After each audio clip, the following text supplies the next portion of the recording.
Well, welcome to the Pastor with No Answers, and this is just neat. It's just crazy how, I don't know, the podcast world and the music world would connect somebody like me to Jesse Smith, someone whose music I was listening to. Oh man, let's see, like 21 years ago, man. And Wow. and like 21 years ago, if someone would have told me that I'd have a podcast with Jesse Smith, I'd be like, "Are you serious, man? That'd be so cool."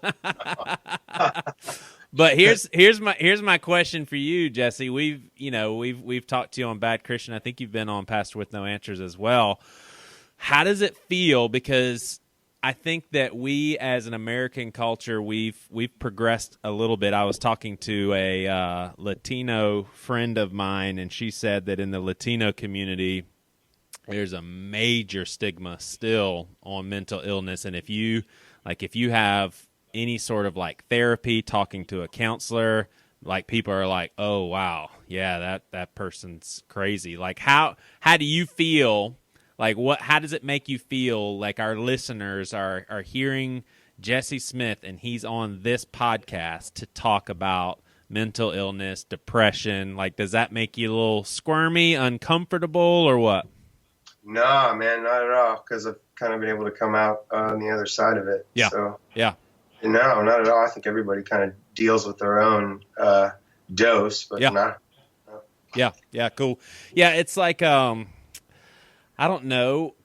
You think about it, and like for some reason, this is something that a lot of people deal with. And one thing that I've heard so many times, I mean, just over and over and over, is, "Man, thank you, Joey, for talking about it." And that makes me think, it's just like, well, that's great that they're thanking me, but how unfortunate is it that that's something that you would even thank someone for? Like, we're in a culture to where I have a real struggle, a real weakness, a real thing that I deal with, and someone is going to thank me for talking about it. It should just be the norm.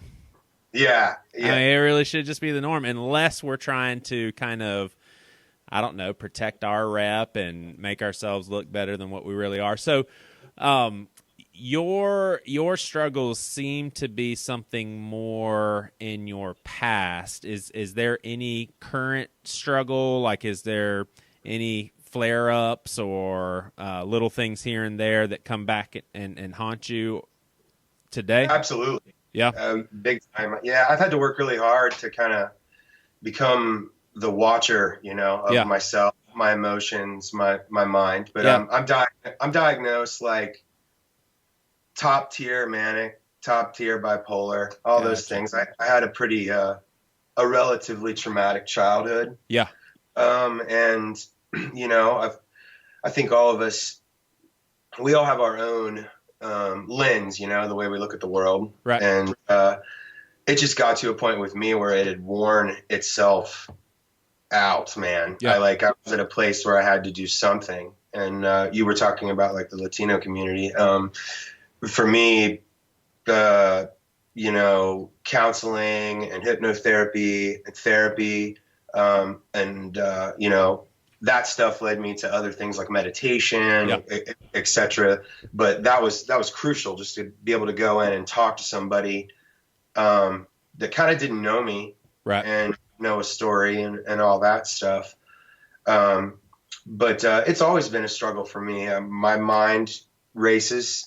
And I have that problem, like a lot of us, especially now with the technology increases. We worry about what people think about us, and we develop a extremely fictitious view of a self, that really didn't have anything to do with what we really are. Yeah. So yeah, I have to keep myself in check. I have a regimen. A lot of that stuff led to some crazy addiction stuff in my past. Yeah. And, I've been able to work a lot of that out and realize like, hey, some of this stuff that was happening could be chemical. Some of this stuff that was happening could be experiences that happened to me that most certainly weren't my fault. Right. And then a lot of it is planting shit seed, Yeah. and Yeah. making horrible decisions. Yeah. So it's kind of like, I think when you get to a place and you can bring all that together and you realize I went down the meds path. Right. That failed me miserably. Did it really? And you're not on medication anymore? I am medication free, man. Gotcha. I'm down to have a few drinks here and there. That's Right. on my jam, and plants that grow on the planet and all these things. Do you think that like mental illness can be likened to alcoholism from the standpoint of, I've never been an alcoholic, but I hear people that have walked through the steps and all of that. They say, hey, once you're an alcoholic, you're always an alcoholic. It's just that you're struggling or you're not struggling, or you beat it or you're not beat it, but you always have that tendency. I feel that way for me about mental illness. I don't think that I'll ever be completely free from depression. Now, I'm in a season of life where things are a lot better than what they have ever been, but I'm still at a place to where I could have a bad day and think to myself, oh my gosh, this, like, all the hell has come back. Like, this is haunting me for the day. And I actually even had a therapist tell me recently, she said, yeah, most likely you will on and off struggle with depression for the rest of your life. And she even said something along the lines of, so when it comes, kind of treat it as a friend. Like, instead of spending all this energy and trying to beat it and stomp it to the ground, just be like, oh, okay, you again. So let me figure out how to do this day with your stupid behind hanging around here. I mean, it's that's was an interesting take for me, and I think even helpful. So with your childhood, I think an interesting question for me, because I walked through depression at an early age and I didn't realize it. I just thought that was how life was. Like, I thought, okay, how I feel sort of negative and spooked out about the day and just kind of a darkness in my heart, I just assumed that's just how normal people felt. Like, I didn't know it was anything different. Right. How old were you when you recognized the distinction of, okay, wait a second, Jesse's struggling with stuff that not the majority does not struggle with? Like, Jesse has something going on that needs to be tended to. Well, some of the stuff that was going on in my home. And by the way, I want you to talk about yourself in the third person too, please. Just say Jesse. Jesse would go outside and skateboard. No, I'd say probably like teens. Right. I grew up. I'm 40 years old, so I was skating and long hairing and doing all that stuff in Parkersburg, West Virginia, and Appalachia. Before a lot of stuff was acceptable or cool around here, so very early on it was like, the name calling and the bullying and all that kind of stuff. And I quickly learned to try to fit in with everybody and try to be everybody's friend. Right. That way I, wouldn't, I had cover anywhere I went. I think a lot of it was what was going on in my home life kind of started to make me feel like, I don't know, like whether it was inadequate or, something was off. And really kind of did like the loner thing, for a lot of junior high and high school. And then just kind of quickly moved into, playing music at the end of high school and stuff. I really started to be, though, to start saying to myself, like, holy crap, something's off. Probably in my mid to late 20s. Oh, wow. To where, it was like, and I think a lot of it was fueled by alcohol and drugs, because I wasn't using those things to celebrate something or to just have good times. It was typically, a lot of the time, it was either with a group out and about, or it was solo, Right. So I was just kind of partying by myself, and it was all about the self-loathing Yeah. and all these things. So the early stages, I think, when I'm thinking about your life, I'm thinking through the lenses of Joey, and that means Zayo albums. So like early on, are we the first couple of Zayo albums that came out on Tooth and Nail is Jesse Sprinkle abusing alcohol and drugs, or are you depressed, or are you living a victorious life in Jesus as you scream the name of Jesus and every knee shall bow, sort of thing? Like what's going on in Jesse's world? I was feeling pretty good about it, for a while. That was that was where we were at. I grew up in a pretty strict, charismatic Pentecostal scenario with a wildly violent home life. So it felt good to be out, like kind of regurgitating all the things that I'd taken in. And are you able to give a snapshot on that, or is it too painful to recall? Like when you say super violent, and you mentioned earlier just how kind of tragic your child life was. Are we talking physical abuse? Yeah, I'd prefer to kind of just pass on a good bit of that, but yeah, I've had to come to grips with multiple things. It ended really. The biggie was a few years ago. We're going off topic, but I had to do like regressive, like full blown, like hypno and stuff. Dang. I had turned off a lot of that. Wow. Of my pad, like legitimately, and it was crazy. It was a trip to dig back into that, and actually like depression and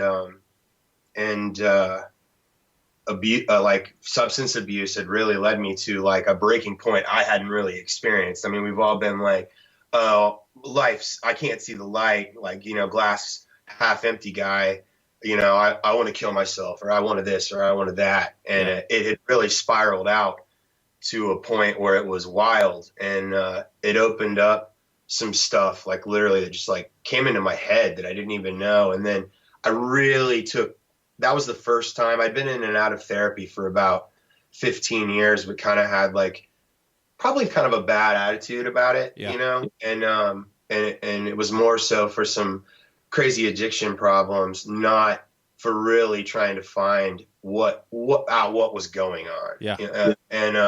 So I hit it hard that time, and I spent a lot of time working through it. I was lucky to finally, I know all of us, like we meet different, therapists or psychologists, and a lot of time it's cold. You feel like they don't know where you're coming from. Yeah.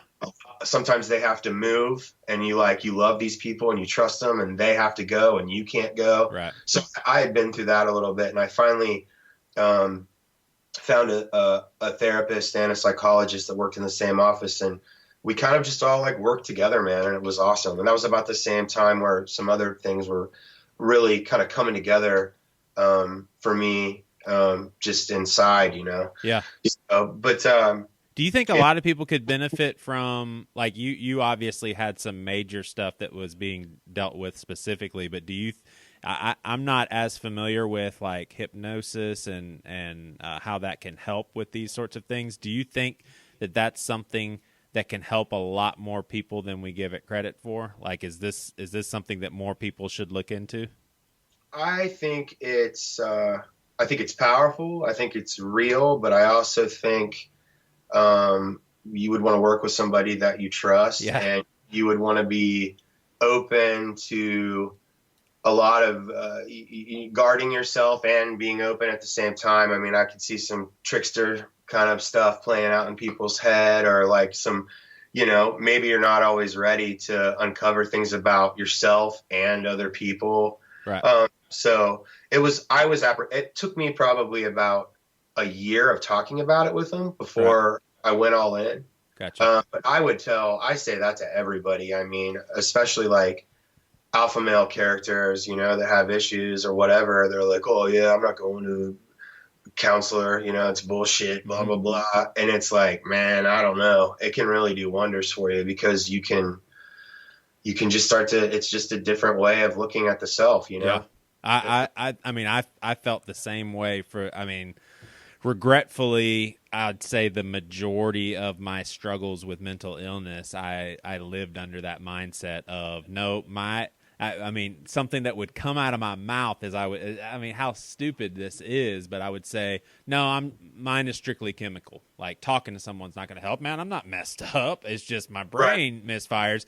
Having zero understanding of just how thoughts affect and train the brain to react in very detrimental ways. And if you can have someone help you reason through that and understand, hey, this is what your brain's doing when you think of such and such, or this happened in your past and that causes such and such. I mean, you can start retraining your brain and just figuring things out. I mean, it's crazy. I've probably sat, I could count on two hands. I've probably sat with a therapist, so that's not much.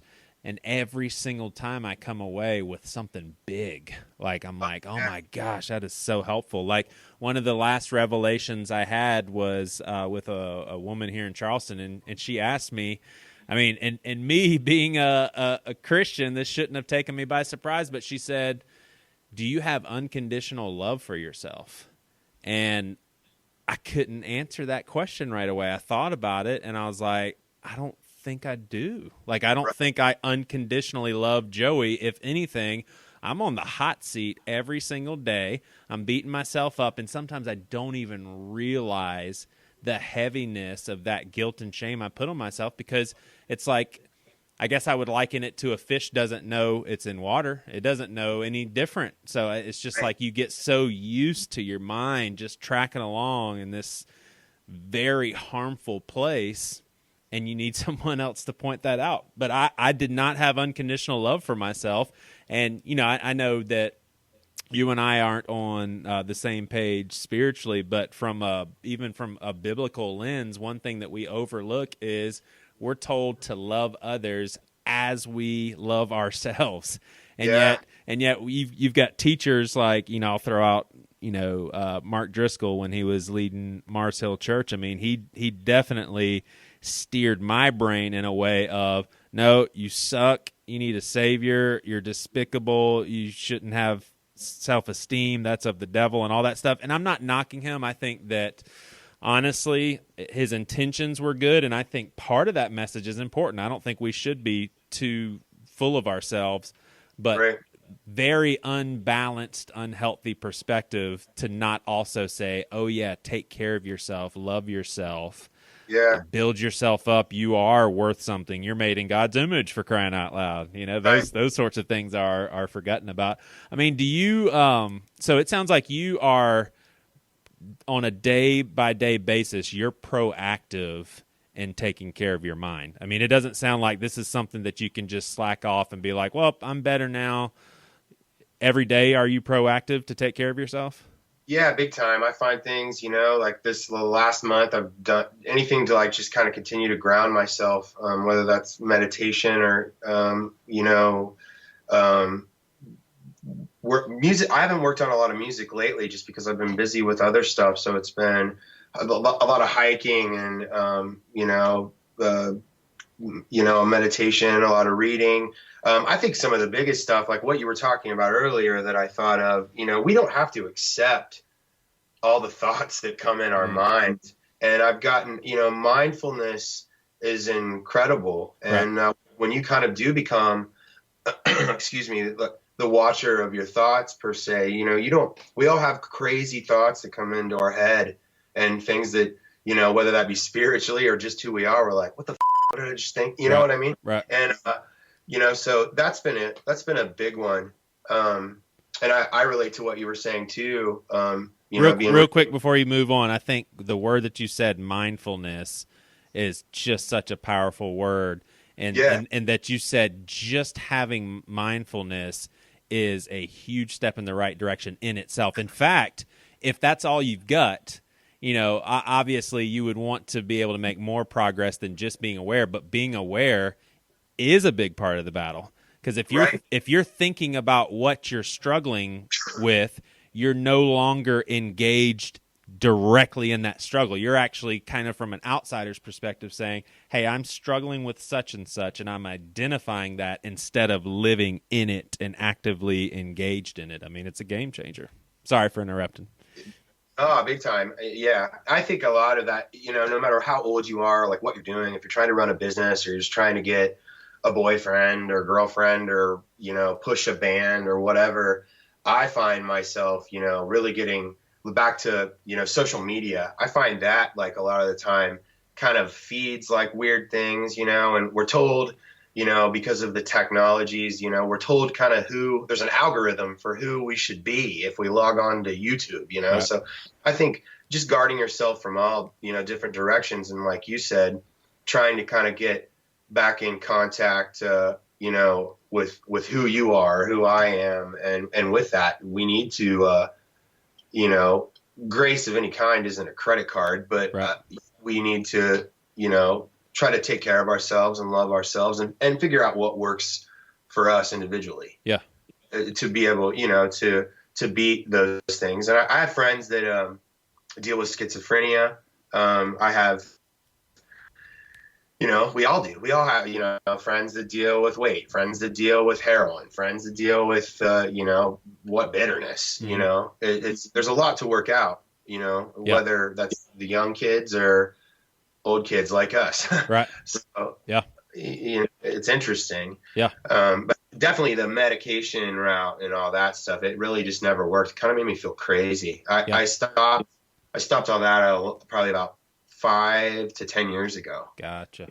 But Yeah, that's crazy. For me, it's like it's the opposite, because I've recently had the opportunity, shall I say, to be off of all medication, because the stuff that I had been on for like a decade just started puttering out, so I needed to figure something else out. But before I switched to another medication, I was just like, well, I want to see how I fend for myself here without medication. And dude, it just was not pretty. I mean, it was almost like all of a sudden I realized the light bulb went off and I was like, oh my gosh, I am in bad shape. It's Totally. it wasn't a gradual thing either. It wasn't like, oh my gosh, I don't think this is going to work out. Oh no, these thoughts are creeping. It was like all of a sudden, oh shit, I'm jacked up right now. Like I can't do. And what I was telling someone last night is, I think for me, I think that there's probably a way out of all mental illness as far as correcting all of our thoughts, but I think that our world is so jacked up,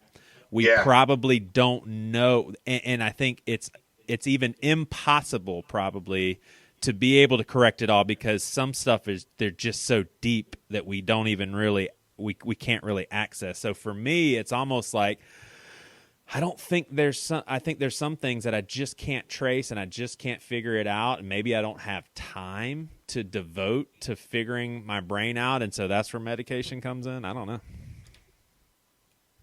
Oh yeah. Sorry. It got weird there for a second. I think I heard most of that. Gotcha. I had a lag on my end. I think the medication for most people, like they need to. It was interesting that I just used substance for that for so long, and I would mix it and all that crazy stuff that crazy people do. But when you think of that stuff, like drug use and everything, is there any part of it that you're like, man, I know that was self-destructive. I'm glad I'm not doing it anymore, but man, some of that was like really fun. Like, were there any trips or highs or anything that you're just like, man, that was really fun? I mean, I don't.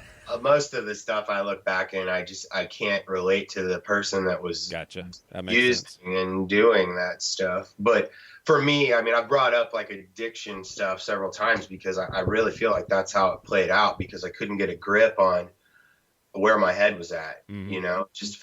It felt what it was, like crazy and not right. Yeah. Right. And it's hard too. I think a lot of people struggle, whether it is severe and you're institutionalized, or whether you're doing the day to day. And I hear a lot more now, whether it be at work or just casual conversations. It's like of younger, everybody's bipolar and I'm not a doctor and I don't diagnose people, but I've heard terms that 20 years ago people weren't just throwing them out there, Yeah.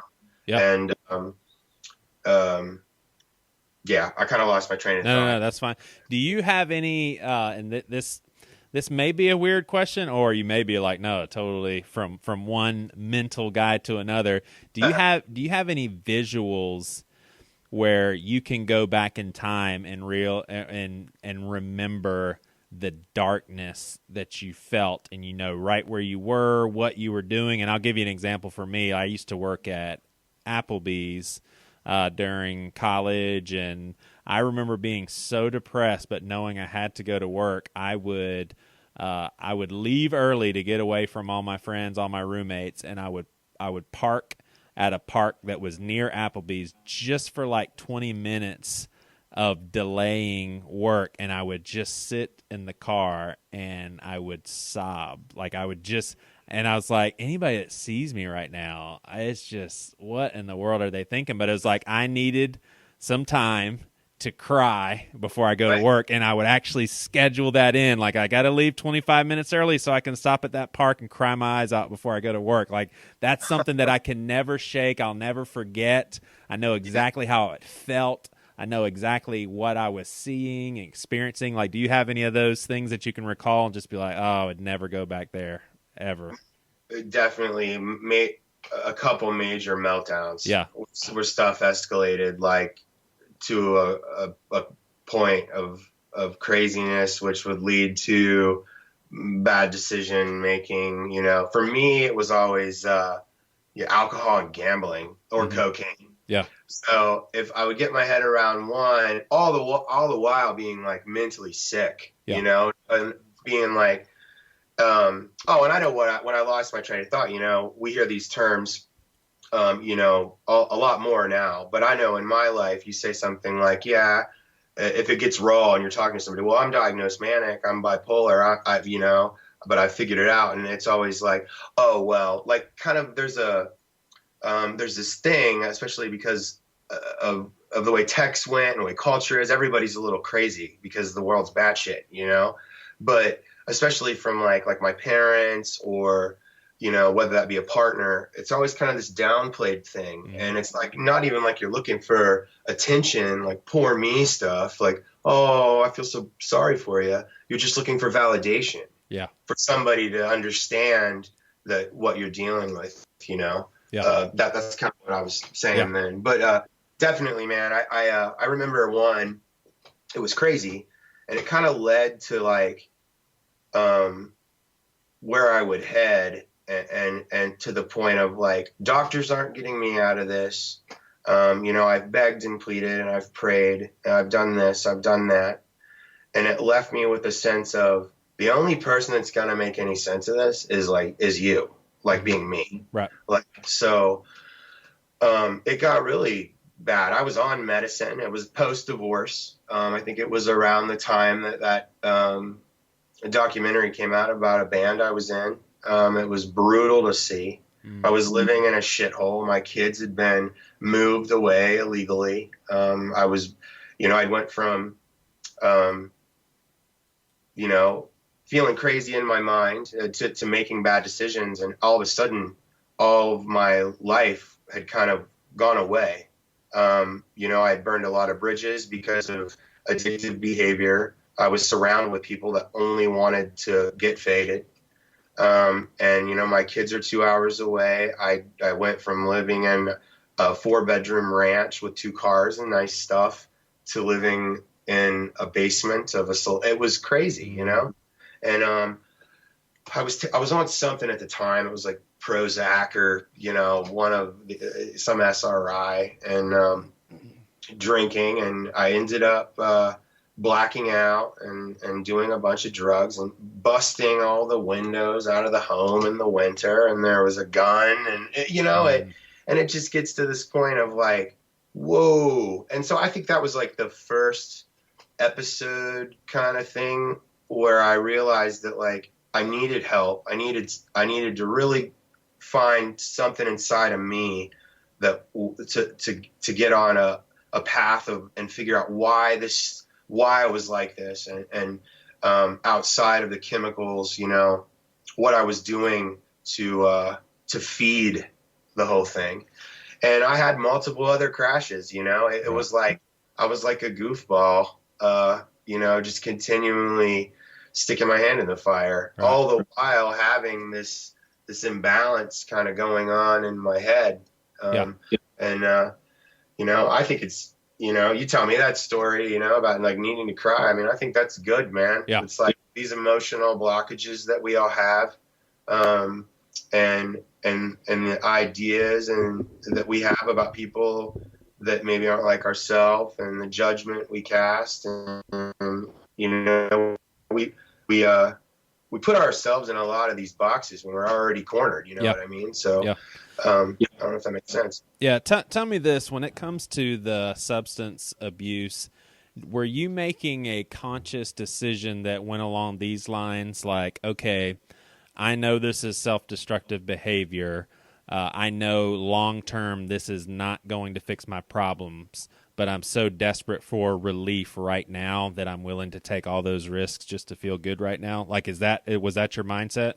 Absolutely, because it would slow my mind down, and if anything, not realizing at the time, like not knowing about dopamine and serotonin and the science behind, some of the science about what's kind of really going on in that mush between our eyes, and that was a biggie.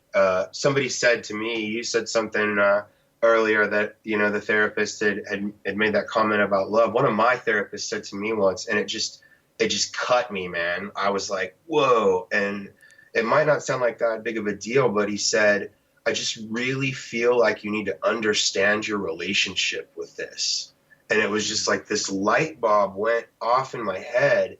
And that was the first time where I was really like, man, I don't want to live this way, and finding out later, I mean, much later in life, about some of the abuses that had taken place when I was young, and like digging into that and uncovering that, it's no wonder that, so many of us, whether something really crazy happens to someone or it's just that's how it is, the feeling and the way that it puts the feelings that are involved on an emotional level, but just from the chemical level, this dirty lens that's kind of put on everything, it changes the info that comes out and the way that you love and the way that you connect, and it's difficult, and it's definitely very real. Right. It's not, it's not always, I have friends that have kids, with other spectrums, and other issues.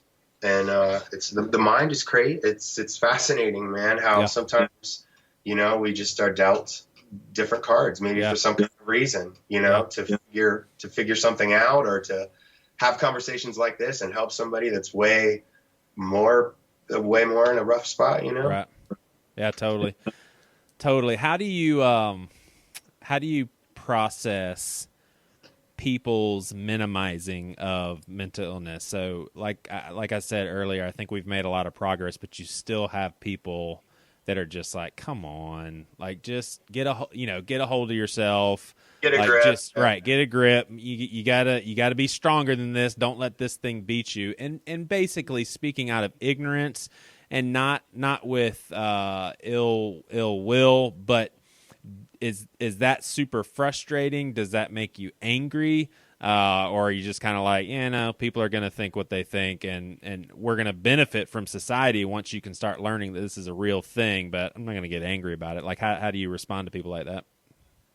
I don't know. I mean, most people that have like comments like that, I'm not going to say they're shitty people, but I mean, it's just shitty comments, because if you're not living in somebody else's shoes, man, I mean, you don't know kind of what they're going through. I think on the far side of that too, it drives me crazy when people are just assholes that make bad decisions, and they're just used to just constantly but isn't that in turn a mental illness? Right. Constantly just be an asshole and make bad decisions and hurt people, so I feel like it's come a long way, but I mean, even like, what is psychology, and what is the understanding of the conscious and the subconscious mind, and how we can work with these things and tweak them a little bit. I don't know.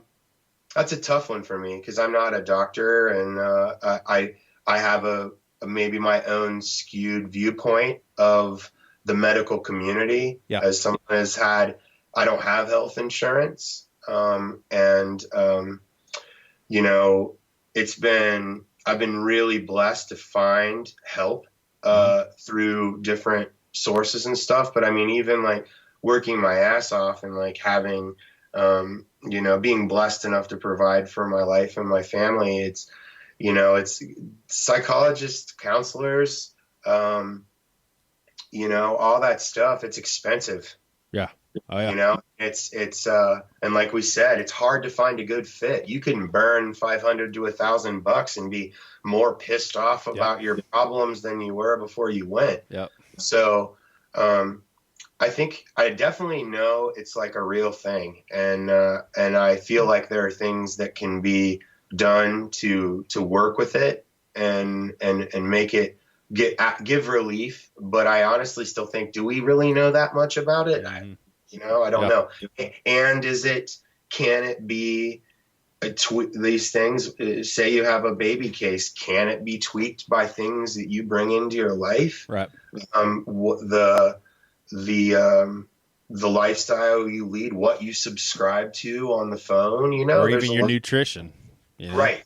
Yeah, And I've made moves like that have made me feel like way better. I've always struggled with my weight, man. Yeah. And I'm finally like at a place where like I had that happen in the last like 2 months where I looked at myself and I actually like was like, I like you. Right. Like, and that it was not me, man, right. You know?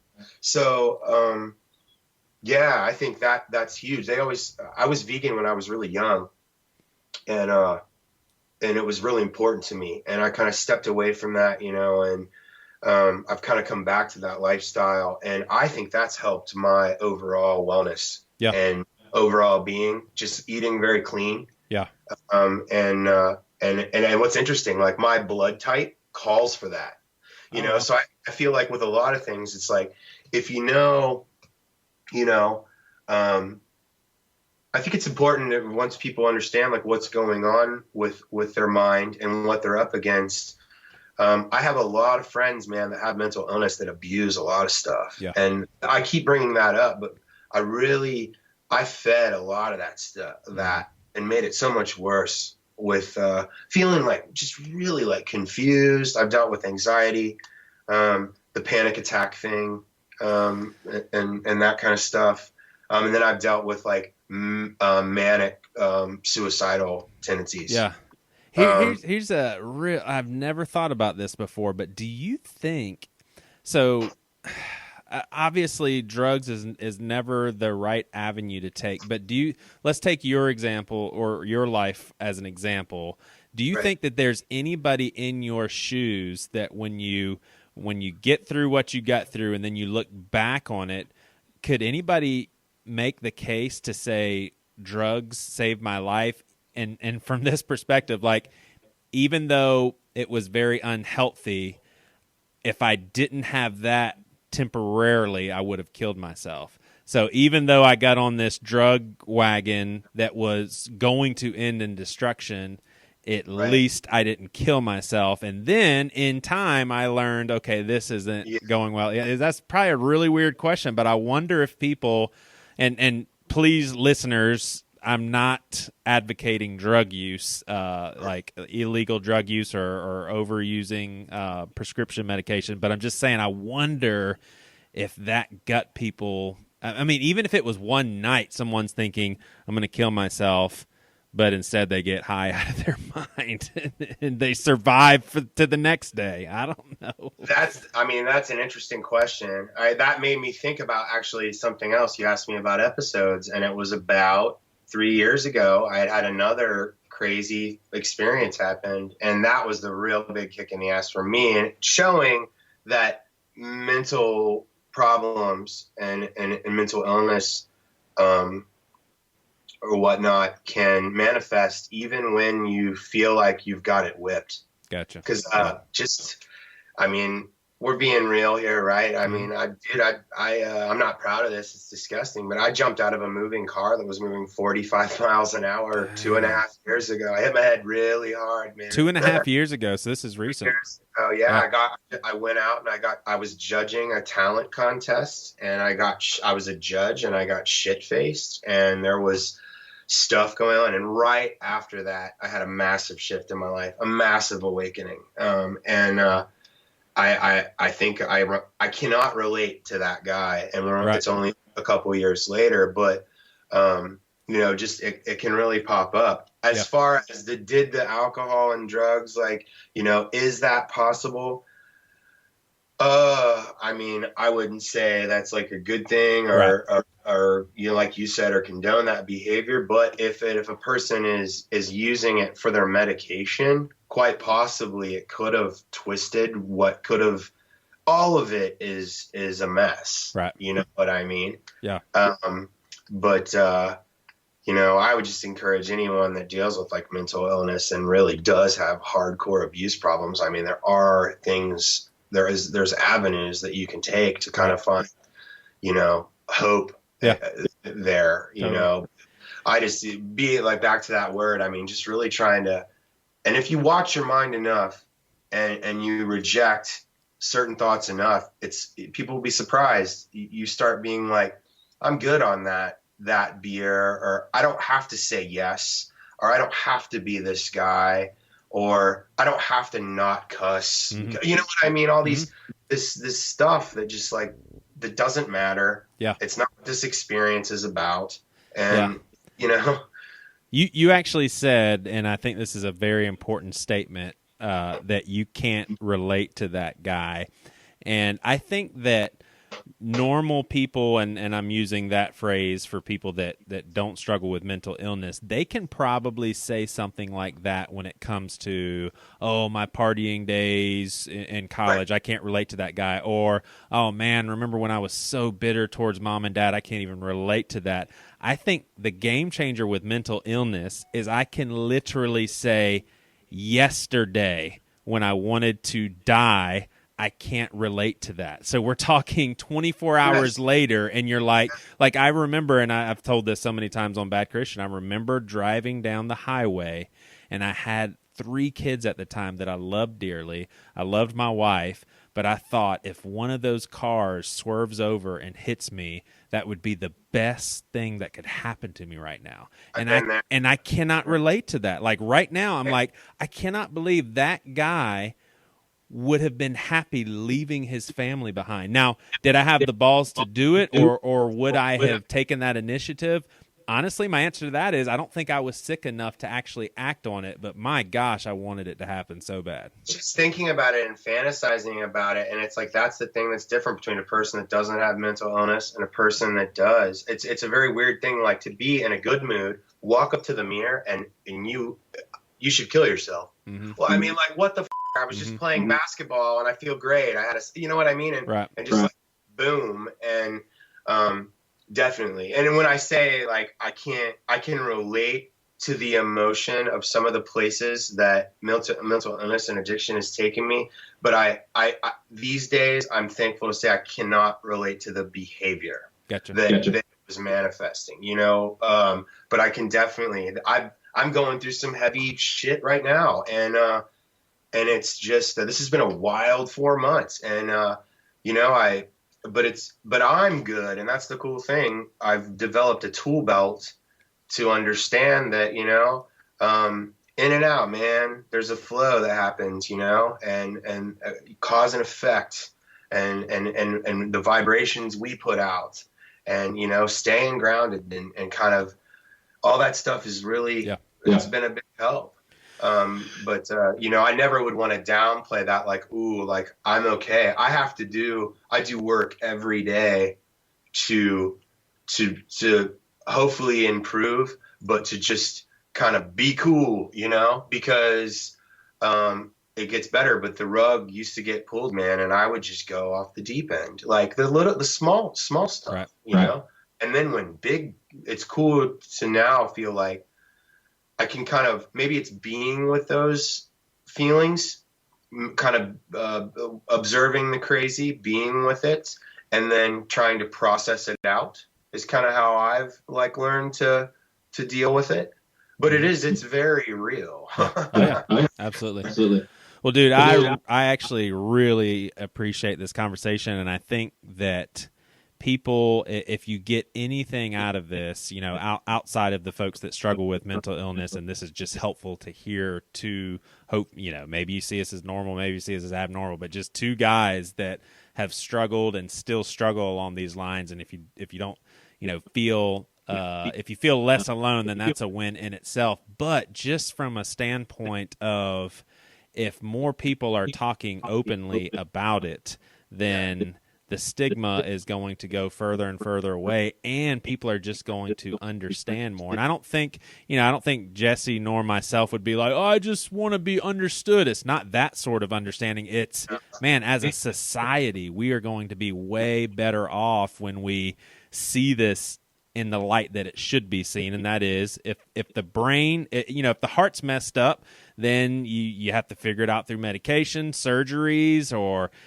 blood thinners, or whatever. When the brain's messed up, that means your thoughts are affected, your moods are affected, your logic is affected, and so it's a completely different animal. So, I want to say, I'm sorry, what'd you say?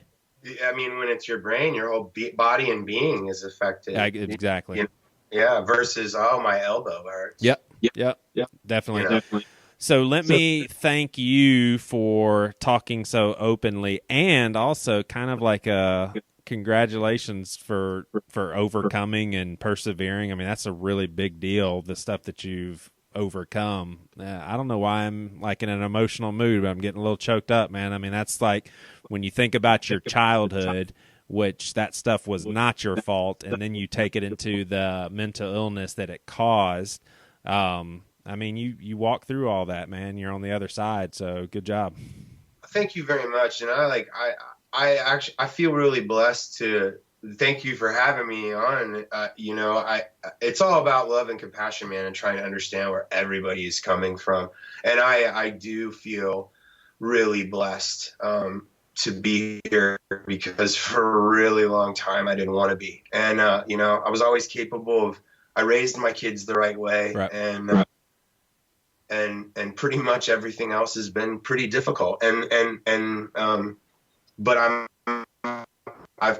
starting to see the other side of life, and I just encourage anybody, there's whatever avenue you want to take, if it is, the Christian perspective, or just the straight science perspective, or just meetings, there's a lot of different places, and until a person is open to anything, they're just going to feel alone, and they're going to feel stuck, and things are going to get out of control. Yeah.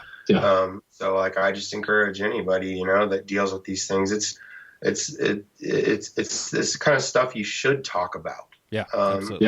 You should share. Yep. Yeah. I agree, man. And while we have you on here, what is the latest music ventures, and can anybody see you on the road, or any new releases, or anything you want to tell folks about? Yeah, we're doing a new record, hopefully this winter. I've got a cool band that's playing with me.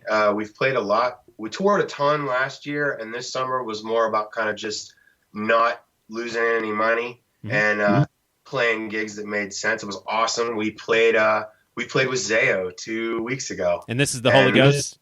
Yeah. Cool. We all got together and did a big gig in Harrisburg, and it was awesome.